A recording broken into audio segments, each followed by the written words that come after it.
Then, death. Death smiles at us all.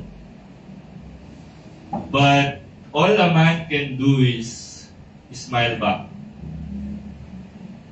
That's the truth, no? Death is certain. Death is certain. And life is fragile. Medyo mabigat pakinggan, but it's the truth, no?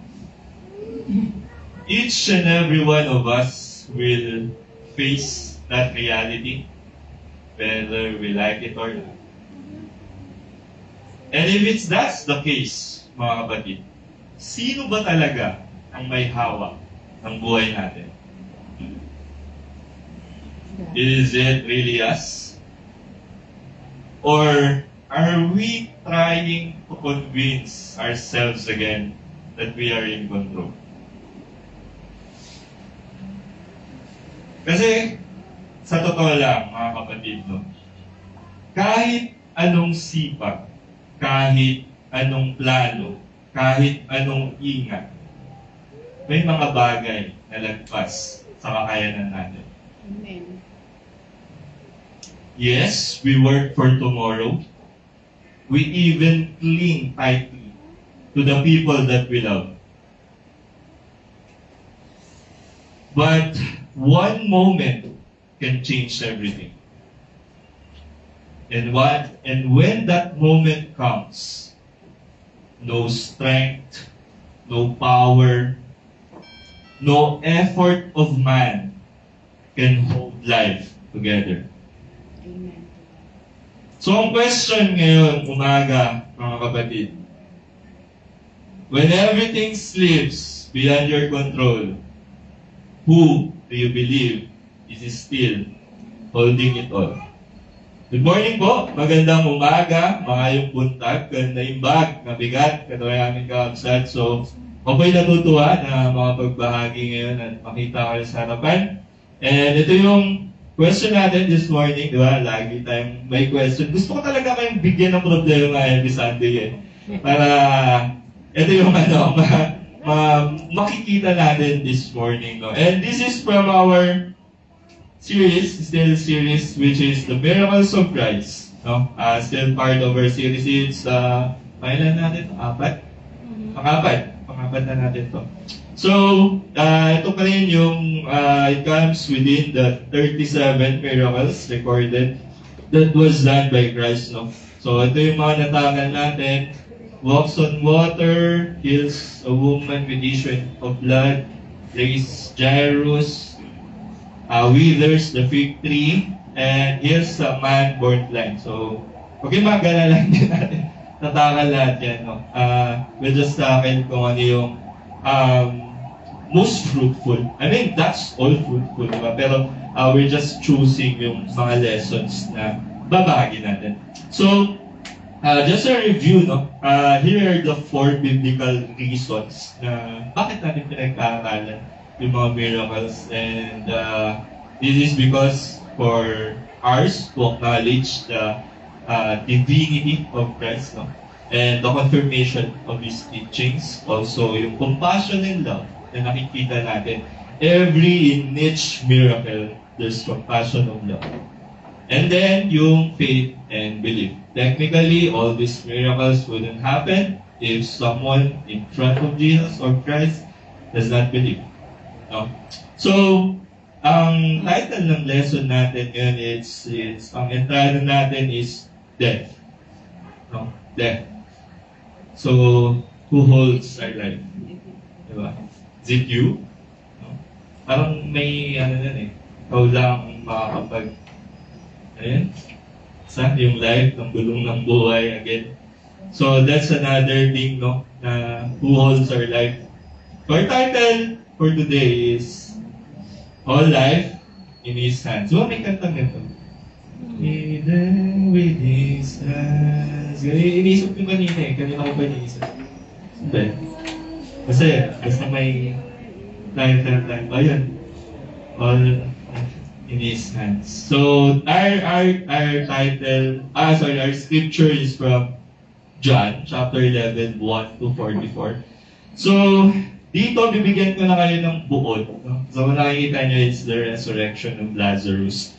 So Lazarus, no, a man from Bethany, was sick, and Lazarus was not just anybody, no. Kilala si Lazarus as a close friend of Jesus himself. And Lazarus is a brother of Mary and Martha, no? Another close friends of Christ. So, nung may sakit si Lazarus, ang ginawa ni Mary and Martha, they sent this message to Jesus. Sa malayo si Jesus sa Bethany nun. And they told Christ what's happening with Lazarus, no? And what happened next is that we all know Lazarus was dying on his deathbed, no? So, yung time na yun, nung pinadala nila yung message kay Jesus, there's one thing that Jesus did, no? And what He did was to stay at that place for 2 more days. And then, when Jesus received the message na Lazarus was sick, Jesus stayed for 2 more days. That's where we're going today, no? We're going to do all these verses. So, medyo mahaba 1 to 44. So, linin mga kapatid, i-ready natin yung mga sarili natin since this lesson will be full of raw emotions, no? Yung makikita natin sa characters. Kasi dito yung point or yung bread and butter ng miracle na gagawin ni Christ. So, 1 to 44 yan. So, bear with me. Sana nakapag-breakfast ka kanina. But it's the will of God, di ba? This morning, kaya wala tayong magagawa. Kailangan pagkaralan. So, here's our first verse from verse 1. So, chapter 11 to. Now a certain man was sick, named Lazarus of Bethany, the town of Mary and her sister Martha. So, sa 2, says here, it was that Mary which anointed the Lord with ointment and wiped his feet with her hair, whose brother Lazarus was sick. Therefore his sister sent unto him, saying, Lord, behold, he whom thou lovest is sick. Okay, so it begins with a man named Lazarus, no, from the village of Bethany. So, kung translate natin yung word na Bethany, nung time nila, it's directly translated to a poor place. So, may idea na kayo kung ano yung mga nakatira sa Bethany. No? So, it's a poor place. No? So, kung pangalan mo Bethany, I don't know that. So, but it's translated as a poor place. So, verse 2, no? Verse 2, it reminds us that this same Mary, yung Mary na daw yun, she's the one who anointed Christ with oil, yung feet niya. Then, pinanasan niya ng hair. So, I believe you haven't encountered that before. Pero dito, pinapresent yung verse that there was a crisis. No, may crisis si Mary and si Martha. And that crisis was Lazarus is sick. Kaya sila nagpadala ng message kay Jesus. So, ang sabi dun sa message is, I want you to listen to this, mga kapatid. No? Sabi dun sa message, Lord, behold, he whom you love is sick. Sabi dun sa message. So, dito napansin nyo rin, siguro mga kapatid, no? Hindi nila ginamit yung sariling kabutihan nila. We know that they are close friends of Christ. Diba? Sabi dyan, they are close friends of Christ. No? Pero sa part na to, hindi nila ginamit yung kabutihan nila as a reason. Diba? Ang sinabi nila, the one that you love is sick. No? Mga kapatid, dito pa lang may lesson eh. Kumbaga, in times of crisis, hindi natin kailangan makipag-bargain sa Diyos. Di ba? We simply come to Him na resting on His love. We're saying na parang sinasabi natin, Lord, the one you love is hurting. Lord, the one you love is in trouble. Kung mapapansin nyo dyan, no, mga kapatid. And you know what? That's very freeing. That's very freeing sa atin, no? Especially sa atin as a Christian. Kasi, when life gets hard, no, our first instinct is to question ourselves, no? And that question could be parang, Lord, baka hindi mo ako pakinggan kasi makasalanan ako. Pero pansinin nyo, no? Sabi ni Mary and Martha dyan, Lord, hindi nila sinabi na, Lord, come quick, because Lazarus is sick. Diba? Hindi nila sinabi dyan eh. Sabi dyan, Lord, the one you love is sick. And that's what God expects from us, no? When we cry out to Him, kapag manghihingi tayo sa Kanya, no? We do not need to prove anything. Kumbaga, we don't need to bargain. Lord, tumulong ako sa ibang tao ngayon. We don't need to bargain, no? So, nandito ka ngayon, kapatid, and you're kinda having a heart or heavy heart. You have a burden. Maybe may sakit ka, maybe you have some family problems, no? Maybe financial struggle. Remember this, no? Your prayer doesn't have to be long or fancy. Doesn't have to be long or fancy. Pwede mong sabihin, ginawa ni Martha, Lord, the one you love is sick. The one you love is in trouble, Lord. So that's the foundation of this whole story sa magiging next verses natin. No? So hindi ito nakasalalay sa pagmamahal ni Lazarus kay Jesus. Nakasalalay ito vice versa na yung pagmamahal ni Jesus kay Lazarus, kay Mary, and kay Martha. Ito yung magiging bread and butter ng story natin. So what did Jesus say when He heard the news?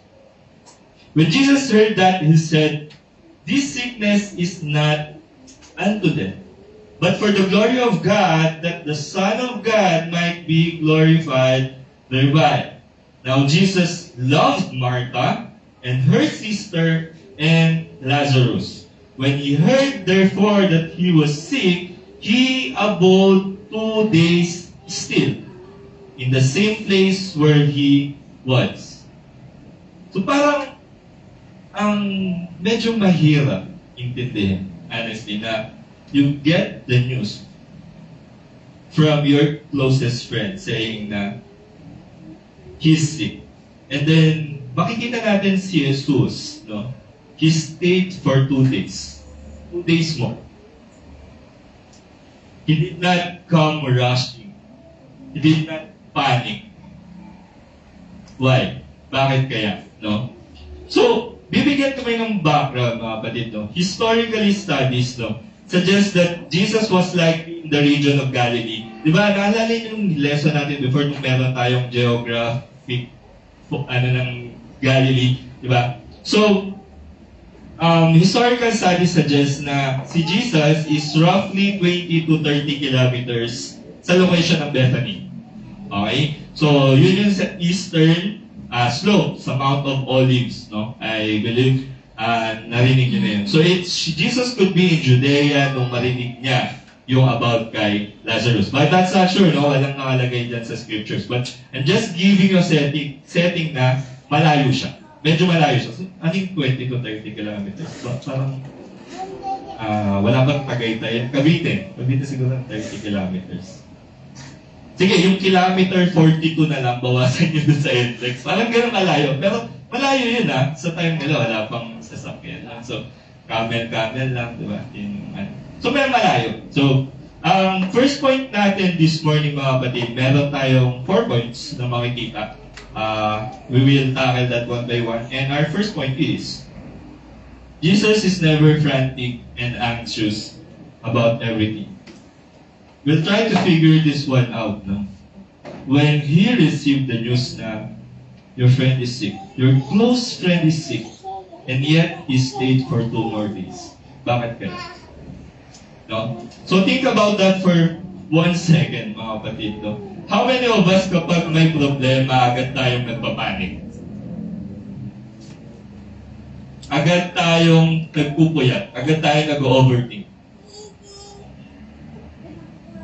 Pero si Jesus, no, He was never frantic. He was not rattled. But we know He loved him. Sabi dun sa verse, di ba? Jesus loved Mary, Martha, and Lazarus. No? So we can look at these few moments sa mga past na naging lessons natin. Kung maaalala nyo, so bear with me. Nung time na nasa Sea of Galilee sila, and then nasa gitna sila ng Sea of Galilee, and then they were passed by storm and peace. And anong ginagawa ni Jesus habang nakikipagsapalaran ng mga apostle? Si Jesus natutulog sa baba.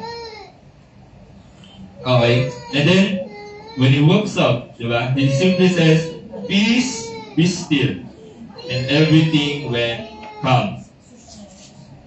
Another thing, yung lesson natin nung aarestuhin na siya, and nakita niya nakasama nila si Judas. He didn't go and panic, no? Instead, he stepped forward and he even initiates the arrest.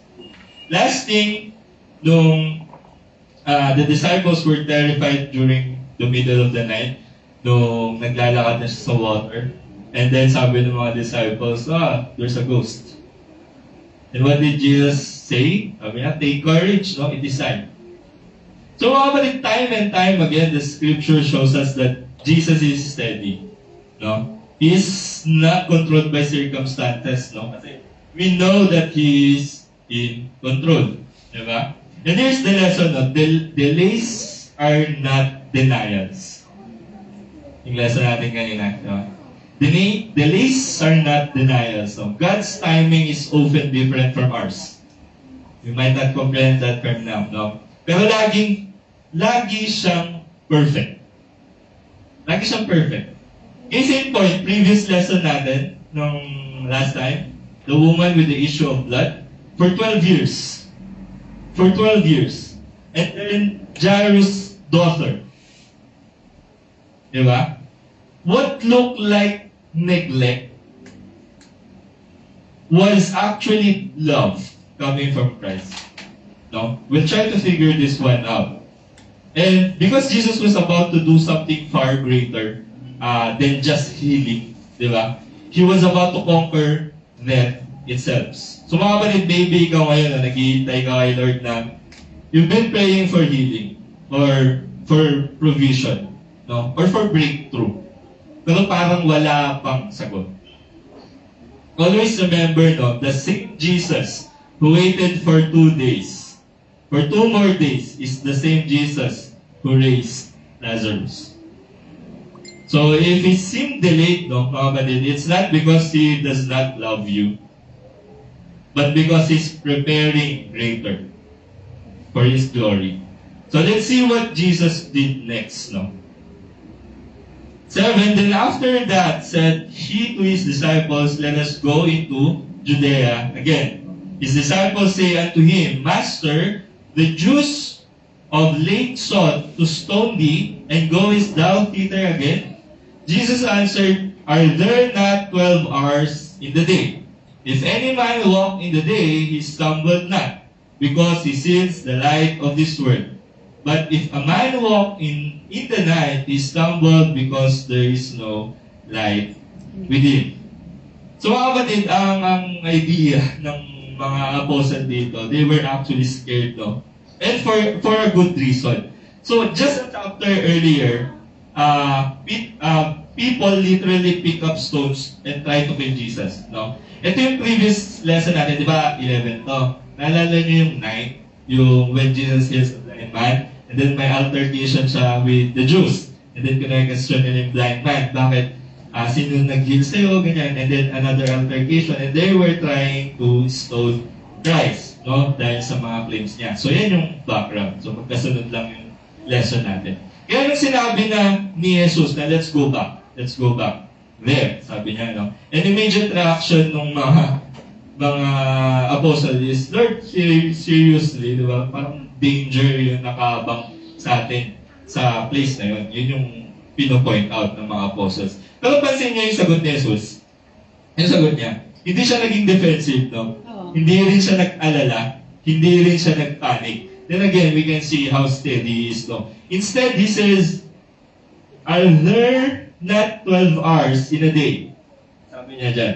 In other words, no, God sets these boundaries of His life and His ministry. Yung background dyan, mga kapatid, is yung 12 hours in a day. It's an idiom. Alam nyo, idiom, di ba? It's an idiom na ginagamit nung Jewish time, I think even today, na about work. No, yung work day. Kasi, di ba, yung work day, parang consider 12 hours yan. Yung sunrise to sunset. Parang ganun yun. Diba? 6 6 to 6. Parang ganun. So, walking in the day, sabi niya dito, was safe dahil sa liwanag while walking in the light. However, it's dangerous during nighttime. So, how do we walk in the light? No? Parang staying close to Him is always the answer. Diba? Yung naging lesson natin sa Jesus is the light. And that's the same peace no, available to you, to us, mga kapatid. No? The more we commune with God, the more we are immune to fear and anxiety. Amen. Okay? The more we commune with God, the more we get immune to fear and anxiety. And I want to emphasize nyo, pwede nyo itong i-tweet, pwede nyo itong i-my-day. No? So mga kapatid, pansinin nyo the more we commune with God, the more you become immune from fear and worry. So hindi ibig sabihin naman na mawawala na yung problema mo. No? It means that your heart will be fortified. Hindi ka basta-basta matitinag. Tingnan natin si Jesus sa kwento, no? Martha and Mary were in grief. The people were panicked. But Jesus was calm. Bakit? Because his heart was always commune with God, with the Father. And alam niya na death will not have the final say. So parang ganito rin sa buhay natin, no? The closer you are to God, the less grip of fear has on you. Kung sa mundo may mga vaccine, di ba? Mga vaccine. May Astra ako nun eh. Madami. So kung sa mundo natin may vaccine, no? Para sa sakit. Sa kaluluwa natin, vaccine is our communion with God. This gives us the immunity. Kaya kung gusto mong maging matatag, mga kapatid, as a Christian, kung gusto natin maging matatag sa gitna ng unos or ng problema, huwag mong babaliwalain yung communion mo with God. Amen. Dahil the more you commune with Him, the more you will be immune to fear. So let's see what Jesus did next. These things said He, and after that He said unto them, Our friend Lazarus sleepeth, but I go that I may awake him out of sleep. Nadaan niyo yung mga words na ginagamit ni Jesus, sleep. Then said his disciples, Lord, if he sleep, he shall do well. Howbeit Jesus spake of his death, but they thought that he had spoken of taking of rest in sleep. Then said Jesus unto them, Plainly, Lazarus is dead. And I'm glad for your sakes that I was not there, to the intent ye may believe. Nevertheless, let us go unto him. Mga kapatid, makikita natin ang isa sa mahirap pero pinakamahalagang katotohanan ng faith. Minsan, God delays. Lazarus was dead. He stayed for 2 days. Hindi siya dumating agad nung tinawag siya. Hindi siya nagmadali. No? Kahit alam niya na malamang malubha yung kalagayan ni Lazarus, he was on his deathbed. Now, let's be honest, no? Kung tayo yung nasa lugar nila, Martha and Mary, you are close friend with Jesus, no? Ano yung nasa isip nila, no? But later, we will see ano yung mga nag-transpire, no? Kumbaga, ang unang naisip siguro nila, no? Let's be honest, Lord, bakit hindi ka dumating? Lord, mahal mo ba talaga kami? And yet, Jesus says, sabi niya dito sa verse, no? I am glad for your sakes that I was not there, that you may believe. Here's a big takeaway, mga kapatid. No? I want you to hold on to this line. No? Our second point for today, God's delay often for His display. Mga kapatid, naniniwala ba kayo na Jesus could have healed Lazarus from a distance? 100%, mga kapatid. Naalala niyo yung Roman soldier na yung centurion na who came after him and he says, Lord, heal my son. Sabi niya. And what he did was he did not ask to come, but ang sabi ng centurion sa kanya, I know you can heal him from a distance. And sabi ni Jesus, it's because you believe, and now he's healed. We literally know Jesus could have healed Lazarus from a distance if he wanted to. But there's a great power that will be showcased dito sa pag-aaralan natin, mga kapatid. There's a great power that will be showcased. So by waiting or by delaying, Jesus was preparing something greater. He's preparing something greater. Something that would not only comfort a grieving family, but also convince all of those watching crowds. So when God seems late sa buhay natin, mga kapatid, huwag natin isipin na hindi ka niya mahal. No? Remember verse 5 dyan, made it clear na, now Jesus loved Martha and her sister and Lazarus. Diba? And this delay was not because lack of love, mga kapatid, It was because of a greater plan. Sometimes, yung mga miracle, they are perfectly waiting. Yung mga miracle, they are perfectly waiting at the right time. That's because of God's display, Kaya mga kapatid, kung naghihintay ka ngayon, kung naghihintay ka ng something, ng provision, huwag kang mawala ng pag-asa. Don't misinterpret God's silence as absence. He's preparing a greater plan for you. Amen. God's delay is often for His display. So now let's continue what happened next in Bethany. Then Martha, as soon as she heard that Jesus was coming, went and met him. But Mary sat still in the house. Then said Martha unto Jesus, yung sinabi ni Martha, Lord, if thou hadst been here, my brother had not died. But I know that even now, whatsoever thou wilt ask of God, God will give it thee.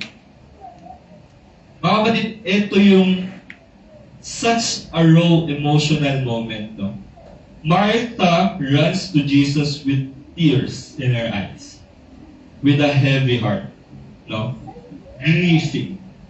And you can almost hear the pain in what she said, Lord, if you had been here. Maybe some of us have prayed like that before, mga kapatid, na Lord, if you have answered sooner, if only you have stop this from happening. But notice Jesus, He does not get defensive, He does not argue. He does not rush or panic. He's steady, And here's the third lesson that we could emulate from this, Jesus is not driven by emotion. He is guided by devotion. Think about it, mga kapatid, from the start of the story, Jesus knew Lazarus was sick. Di ba? From the start of the story, pala nagpadala na ng message si Mary and Martha. And as a close friend of them, his emotions could have been easily pushed him para pumunta agad or tumakbo agad sa Bethany. Di ba? But he stayed there. In-emphasize ng scripture, he stayed there for 2 more days after receiving the news. Why? Why? Bakit kaya? Kasi yung compass ni Jesus was not emotion. It was devotion. He moved each step in the Father's will. Not in the reaction of the people, Not because of emotion. So let's be honest, mga kapatid, tayo madalas, ako sa akin na, tayo madalas baliktad. How many times do we make decisions because of emotion? Many times. Diba? Yes. Pag galit tayo, we could easily speak words na ako, nagdadrive ako dyan sa daan. Pag nagdadrive ka, kapag driver kayo guys, nasabihin ko na to 100%. Kung hindi lang ako Kristiyano, makaka 100 siguro kung muna sa daan. Ay, naku. Kung hindi lang ako Kristiyano, makita yung gaano kamote dyan. No? But, yun yung sinasabi natin, we could easily make decision because of emotion, guys. Let's picture out Christ. He does not do decisions because of emotions. Kasi emotion could easily steer you up. It can. It can, guys. Kaya, ano nga yung sinabi nila kaya, no? Kaya parang, you get dumber if you're angry. Diba? Parang ganun yung pagkakasabi. It's because of emotion. It's because of anger. Diba? So kasi pag pressured tayo, we compromise. Diba? We compromise what we know is true. Diba? Parang kapag galit ka na, ang nasa isip mo lang, ikaw lang lagi yung tama. Kapag nakakapag-argue ka, ikaw lang lagi yung tama. That's what emotions do, mga kapatid. Emotion itself, it's not bad naman eh. If you could control it. Diba? That's the best thing that God gives us, diba? He gave us free will. He gave us to show emotions. Diba? But if you could only control it, no? And in the other side, no, emotion is a terrible driver if you cannot control it. Okay? So Jesus shows us a better way, no? Yung pinapakita ni Jesus sa atin. Kasi He was not being stirred up by emotion, no? Kahit in the middle of the tears, in the middle of the tension, di ba? He remained anchored to the Father's direction. Naniniwala ba kayo yung pagka-receive pa lang ni Jesus ng news, may plano na siya? Definitely. Definitely. Mga kapatid, this is a reminder, no? This is a actual reminder. We could picture its number 3 point, no? Don't let emotion dictate your direction. Let devotion guide you instead. Let your trust to God guide you instead. When your heart is overwhelmed, mga kapatid, pause and pray. And say, Lord, what you have wanted me to do. Ikaw ang mag-decide, Lord, hindi ako. Let your will be done. Let the Father set your step, not your feelings. Because Jesus is not driven by emotions, no? He is guided by devotion. So let's see what Jesus says about death. Jesus said unto her, Thy brother shall rise again. Martha said unto him, I know that he shall rise again in the resurrection at the last day. Jesus said unto her, I am the resurrection and the life. He that believeth in me, Though he were dead, yet shall he live. he believeth in me, though he were dead, yet shall he live. And whosoever liveth and believeth in me shall never die. Believest thou this?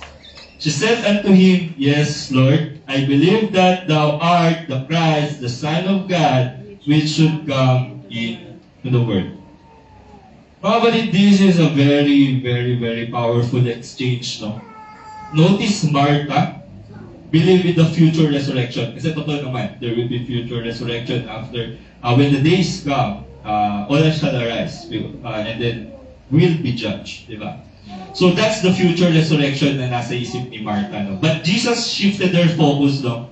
He shifted her focus to Himself. Okay, sabi ni Jesus dito, He did not say na there will be a resurrection. Ang sinabi niya, He is the resurrection and the life. That means resurrection is not only an event, no?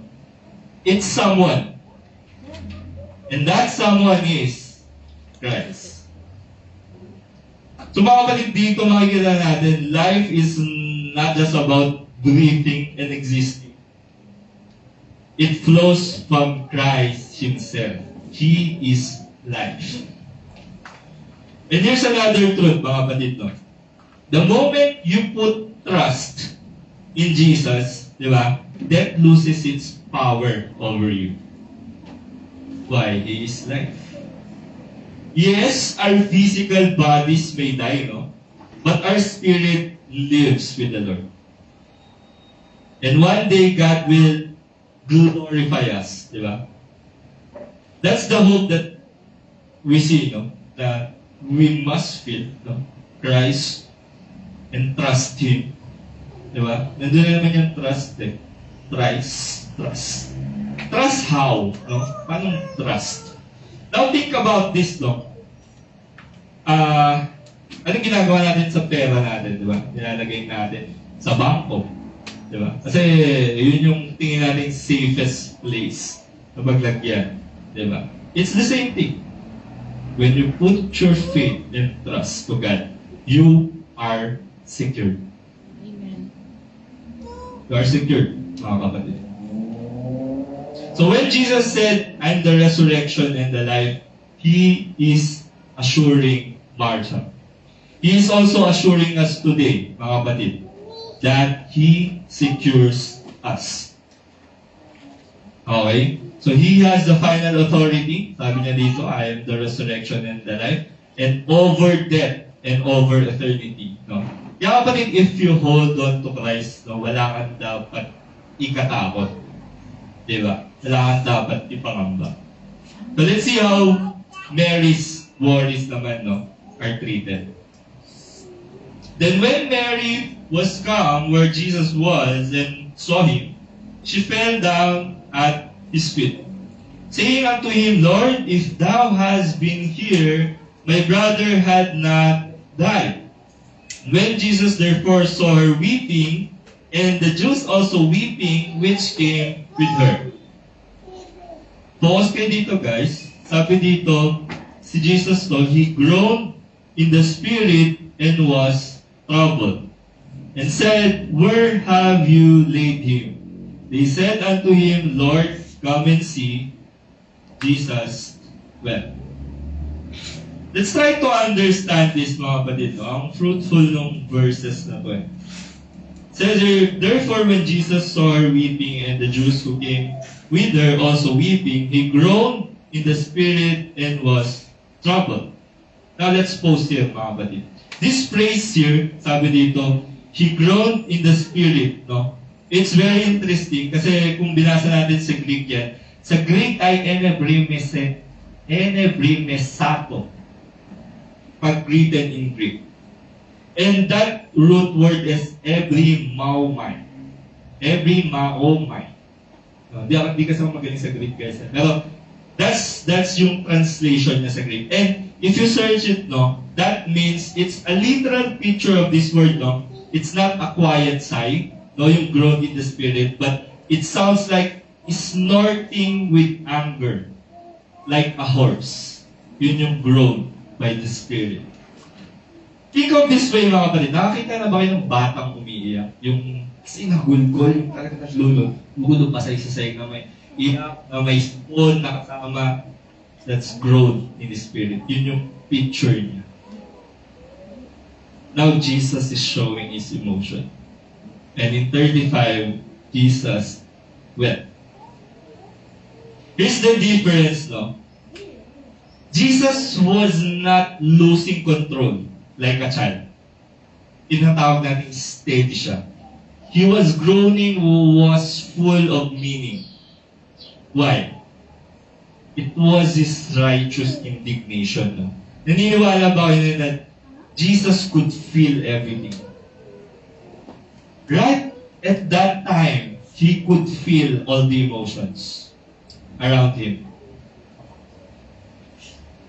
And then verse 35 says, the shortest verse in the Bible. Now, some of you might say na, I can never memorize the Bible. Start tayo dito sa 11:35. 2 words.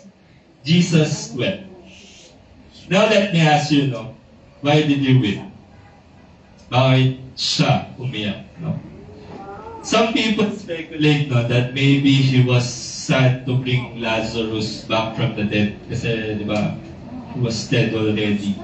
And others think he wept because people didn't understand him. No? They thought he came too late. Parang, kaya siguro siya umiiyak kasi late siya. Pero in the first place, he knew. He knew what's about to happen. No? But more likely, Jesus wept because he was present in the moment. He was present in the moment. Sinasabi natin, he can feel everyone's emotion. And he entered to their pain, mga kapatid. In Isaiah 53:3, sabi dito, a man of sorrows and acquainted with grief. What does it mean to us? It means we have a Savior who does not just stand at the distance, mga kapatid. He doesn't just say, cheer up, or maging masaya ka na. He actually steps into our pain. He cries with us, mga kapatid. 35 assures us that Jesus cries with us when we are in pain. Because He feels us. He feels you, mga kapatid. He feels whatever you're feeling right now habang nakaupo ka dyan. So have you ever felt like no one understand you, mga kapatid? Parang no one understand your pain. Parang mag-isa ka. Parang ganun. Maybe you're grieving, no? Maybe you're anxious. Maybe you're carrying something heavy on your own. And you feel alone, no? Let this verse remind you. Let this verse remind you, mga kapatid. Jesus knows. Jesus feels. Jesus weeps with you. And yet, He does not stop there, mga kapatid. No? He's not only the God who weeps, no? He's the God who conquers. Amen. Let's see what other people says about when He wept, no? Then said the Jews, behold how He loved Him. And some of them said, could not this man which opened the eyes of the blind have caused that even this man should not have died? Jesus therefore again groaning in himself cometh to the grave. And it was a cave, and a stone lay upon it. Napansin niyo ba dito sa part na to, mga kapatid? The people were saying na, see how He loved him. Parang sinasabi niya, mahal na mahal niya siguro si Lazarus, no? Kasi umiiyak siya. And they saw the depth of Jesus' compassion, no? Pero may mga ilan din na nagtanong, sabi dito, could not this man who opened the eyes of the blind also kept this man from dying? Diba? Kasi sa chapter 9, yung blind man na lesson natin, no? So, sinabi doon that He gave sight doon sa bulag. Diba? And now, people are recalling that miracle, no? Yung ginawa niyong miracle doon sa bulag. And if He could open your eyes, di ba dapat kaya niya rin pagalangin sana si Lazarus? Yun yung nasa isip ng mga tao. Yan yung context ng verse, no? But this reveals us something more important. No? The crowd knew His power in the past. Kasi din ina-acknowledge na, pinagaling ni Jesus yung bulag dati. Diba? Hindi dapat napagaling na rin sana si Lazarus. Yun yung context ng verse na yan. And alam natin what God has done before sa buhay natin, no? Or sa buhay ng bulag, diba? Pero kapag pumasok yung bagong pagsubok sa atin, for example, we question Him again. No? Yung parang downside of that. And here's the truth, mga kapatid, no? Jesus does not just work in the past, no? He's still working right now. The same Jesus who opened the eyes of the blind is the same Jesus standing in front of the tomb. So mga kapatid, look at what Jesus are saying, no? Sabi din, di ba, they are criticizing Jesus kasi kaya niyang magpagaling pero hindi niya napagaling yung kaibigan niya. So, it reminds me of this comic that I saw na yung yan, the man, the wife, the donkey, and the critics. Yun yung image na yan. Yeah. So, may mga scenarios dyan. Sabi, ito sa una, di ba, yung hindi sila nakasakay sa donkey, and sabi ng critics, hindi sila marunong sumakay sa donkey. Di ba? Itong pangalawa, dalawa sila nakasakay, sabi naman ng critics, They have no mercy to the animal. Tapos ito naman, nakasakay yung babae, hindi nakasakay yung lalaki. Stupid man, he should have right because he is the boss of the woman. As balik na rin naman natin, yung lalaki yung nakasakay, selfish man. He should be kind to his wife. So, walang tama talagang nagawa. Finally, nabanas na yung dalawa, binuhat na nila yung donkey. E tignan nyo, stupid looking people carrying a donkey. Moral of the story, mga kapatid, you cannot please everybody. Walang tama. You cannot please everybody. Ito yung nangyayaring picture ngayon kay Jesus. Sabi nung, nagpagaling na, in front of them, pinagaling niya yung bulag. And yet, he is still being criticized. Napagaling mo yung bulag, di mo napagaling yung close friend mo. Still being criticized. So this image shows no matter what we do, people may criticize. Kaya kung may galit sa'yo, hayaan nyo sila. But normal yan. Yeah. Diba? Hayaan nyo sila problema. Ikaw nakakatulog ka ng matiwasay sa gabi. Sila iniisip ka, ganito. Hayaan nyo sila may stress. Nakakatanda yan. Wala akong. Pero yun, hayaan natin sila, guys. No? You cannot please everybody. Whatever you do, there will be people who criticize you. Amen. So just you do what you believe is right. Napakagandang pakinggan. So let's move on to the story. No? So 41, then they took away the stone from the place where the dead was laid. And Jesus lifted up his eyes and said, Father, I thank thee that thou hast heard me. And I knew that thou hearest me always. But because of the people which stand by, I said it, that they may believe that thou hast sent me. Mga kapatid, this is a very, very powerful picture, no? Yung ginawa ni Jesus before the miracle. When he took away the stone, it was not just about opening a tomb. No? It was opening the way of God's glory. Makita natin dito, no? Alam niyo po minsan tayo rin, may mga stones tayo sa buhay. Yes? No?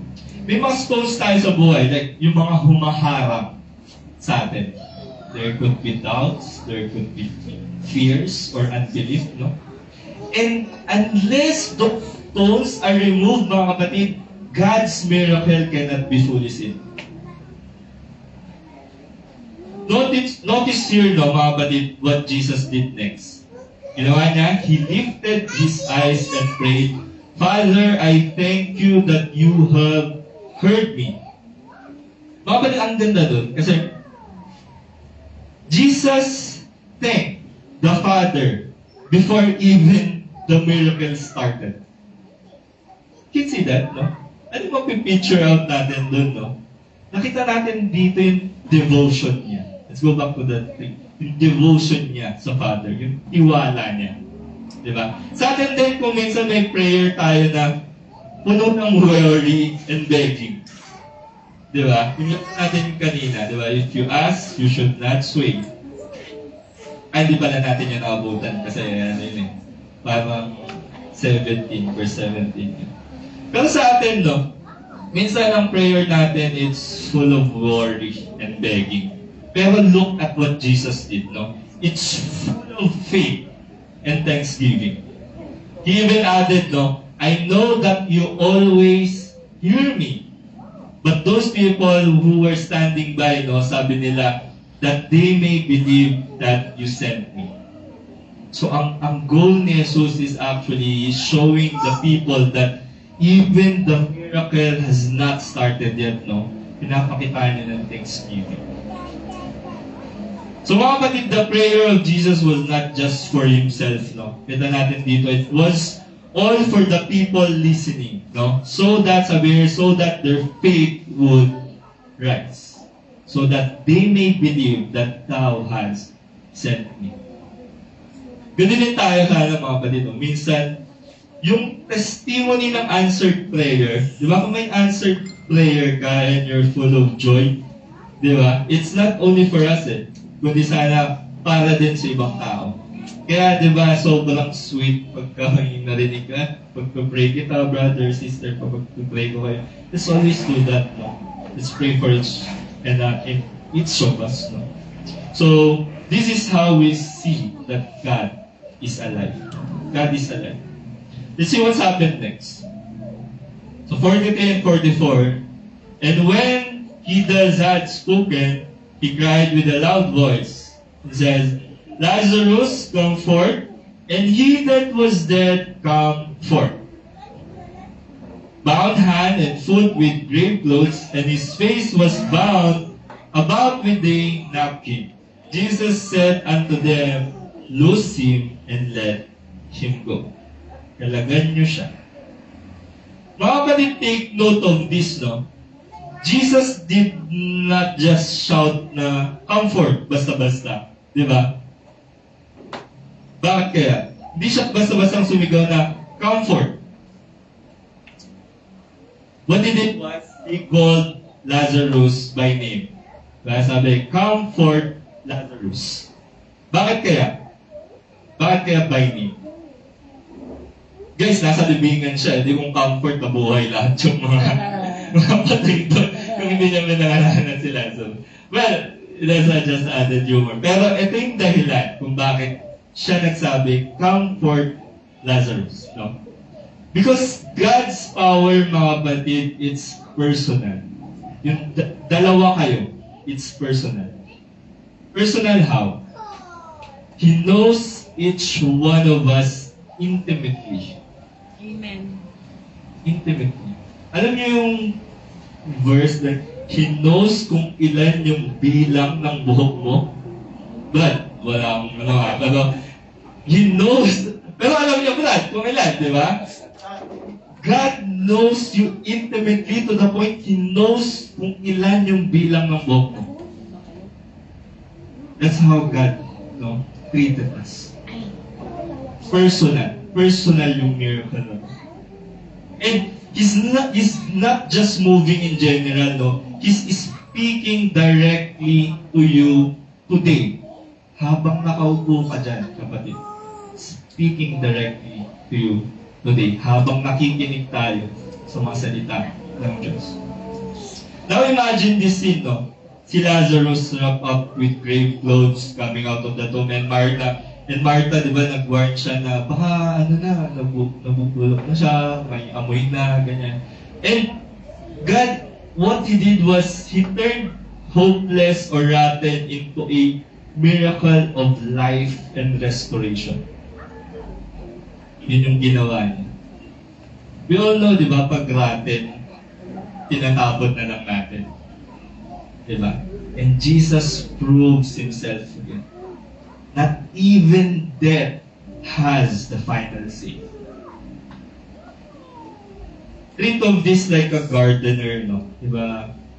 Pagka may gardener and then may nakita siyang withered plant na patay na, you might say, it's gone, wala na yan. Diba? Bubunutin mo na. What he did was to dig, to water, and then nurture, lagyan ng pataba. And then sooner and later, green leaves sprout up. Green leaves shoots to emerge. That's what God does, no? That's what God does in our lives. He nurtures you. So, even when we feel dead inside, mga kapatid, we know in hope, in dreams, God is with us. And then Jesus says, loose him and let him go. No? So, here's our last verse for today. Mabalik tayo sa 25 and 26. This is the actual lesson. Jesus said unto her, I am the resurrection and the life. He that believeth in me, though he were dead, yet shall live. And whosoever liveth and believe in me shall never die. Believest thou this? Mga kapatid, these words are as bold as could it get. No? They were comforting for us. It's very comforting. Hindi lang ito actually basta-bastang pangako, no? But it's the truth. No? It's the truth coming directly from Christ. So first, death is not a destination, no? It's actually a transition para sa ating mga naniniwala. Diba? Death is a shift, mga kapatid. A move from this temporary world to the eternal presence of God. So itong reminder actually, no, na life in Christ does not end physically. No? Pag namatay ka na, it does not end. No? Life continues because He holds the key. Jesus holds the key. He said He is the resurrection and the life. No? Mga kapatid, that is what death for a believer. No? For us, it's a move, it's a relocation. And it's still in the presence of God, even in death. No? Life goes on even in death. I hope, enjoy, no, mga kapatid, na yung peace, it should not end in the grave. Diba? Nakita natin dito, it did not end in the grave. That even death had the final say. And we saw what Jesus did, no? He proved again himself. Yung greater power na nag-transpire, diba? So, madaling sabihin na Jesus could have added more believers if He healed Lazarus directly. Pero yung greater power na nakita nyo dito, ano kaya yung feeling nyo na nandun kayo sa tomb? Diba? Inaantayin yung mabuhay si Lazarus. Ano kayong feeling ng mga tao na, no? Kaya gustong balikan yung actual feeling. Siguro ang daming doubts, di ba? Yung mga Jews pa lang, sabi nila, ito rin yung nagpagaling dun sa bulag eh. Bakit hindi niya nagpagaling yung kaibigan niya? And yet, Jesus showed the greater power. Showed. And that brings us to our last point this morning, mga kapatid. That is not the end, it's the beginning of eternal life. Beginning of eternal life. Jesus said in John 14:19, "Because I live, you also shall live." Kapatid, hindi kamatayan ang huling salita. Heaven is real, mga kapatid. And sadly, also hell. Every soul will live forever, mga kapatid, either sa presensya ng Diyos or hiwalay sa Kanya. At ang tanong, no, kung mabubuhay tayo magpakailanman, saan kaya tayo? Saan nyo gusto? Ako sa heaven, okay, dyan. So sana magkita-kita tayo doon, mga kapatid. And that's why the gospel is very, very urgent. Kung may urgent ka sa trabaho, mas urgent ang gospel. Naalala ko tuloy yung urgent ko, 2 linggo na ako walang tulog. Pero kahit anong urgent mo sa trabaho, the gospel is urgent. Gospel is urgent. And I will end up with this question. Same question Jesus had asked. Believest thou this? Do you believe, mga kapatid? Habang nakaupo ka dyan. Sana ang sagot mo ay yes. But you're the only one who can answer that.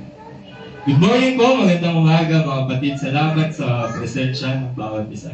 Sige po, proceed na po tayo sa worship.